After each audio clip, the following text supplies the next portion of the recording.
ఎక్కడికైనా గ్రామాల్లోకి వెళితే రైతులకు జరిగినటువంటి నష్టంతో పాటు గ్రామాల్లో భారీగా వర్షం రావడంతో కొన్ని దగ్గరలో నీరు చేరి లోతట్టు ప్రాంతాలు జలమయమయ్యాయి.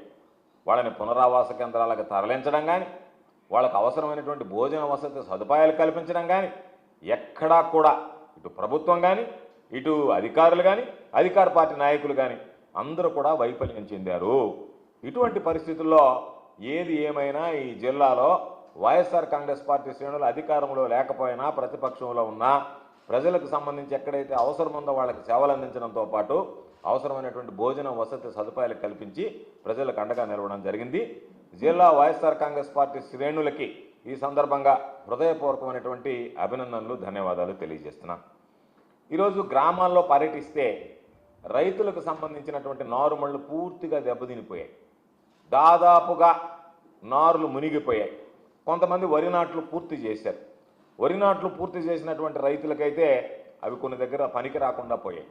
ఈరోజు దాదాపుగా వరి నాట్లు పూర్తయినటువంటి వాళ్ళకి 7,000 నుంచి 8,000 రూపాయలు ఎకరాకి ఖర్చు పెడితే దానికి సంబంధించినటువంటి నాట్లకైతే ఏమి, వేసినటువంటి యూరియాకైతే ఏమి, వీటికి ఈరోజు ప్రభుత్వం ఎక్కడా కూడా గతంలో ఇచ్చినటువంటి మోంతా తుఫానుకు పక్కన పెడితే మొక్కుబడిగా ఈరోజు ఏదో రావడం చూడటం తప్ప ఈరోజు గత ప్రభుత్వంలో రైతు భరోసా కేంద్రాలకు సంబంధించినటువంటి ఏదైతే ప్రతి గ్రామంలో ఒక విలేజ్ అగ్రికల్చర్ అసిస్టెంట్ ఉన్నాడో వాళ్ళ సేవలను వినియోగించుకోవడంలో వైఫల్యం చెందడంతో పాటు ఏదో ఒక విధంగా డబ్బు ఎగ్గొట్టాలి రైతులకి, మరలా పూర్తి స్థాయిలో కనుక ఎన్యూమరేషన్ జరిగితే వాళ్ళకి డబ్బులు ఇవ్వాలి కాబట్టి, నష్టపరిహారం చెల్లించాలి కాబట్టి, నష్టపరిహారం చెల్లించకుండా రైతుల మానాన రైతులను గాలికి వదిలేయాలనేటువంటి దుర్మార్గమైనటువంటి ఆలోచన ఇటు కూటమి ప్రభుత్వం చంద్రబాబు నాయుడు చేసేటువంటి పరిస్థితి. ఎందుకు చంద్రబాబు నాయుడు గారు ఈ విధంగా చేస్తున్నారో, ఎంత నిర్లక్ష్య వైఖరి అవలంబిస్తున్నారో ఈరోజు దాదాపుగా నారుమళ్ళీ దెబ్బతినిపోయాయి.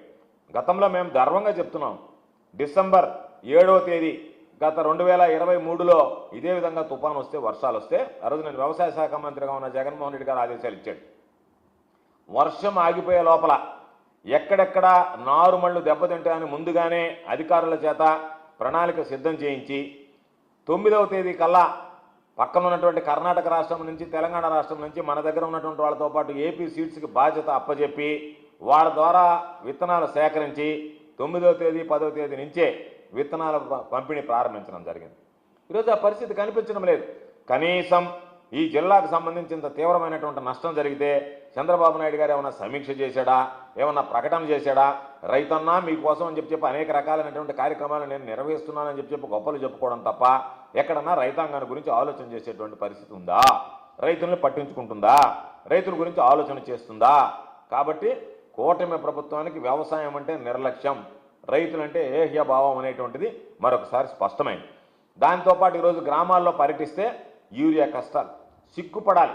చంద్రబాబు నాయుడు ప్రభుత్వం సిగ్గుపడాలి. ఎందుకంటే యూరియా అనేటువంటిది రైతులు ఎంత అవసరమైతే అంత వాడతారు. రైతులేం అనవసరంగా వాడేటువంటి పరిస్థితి ఉండదు.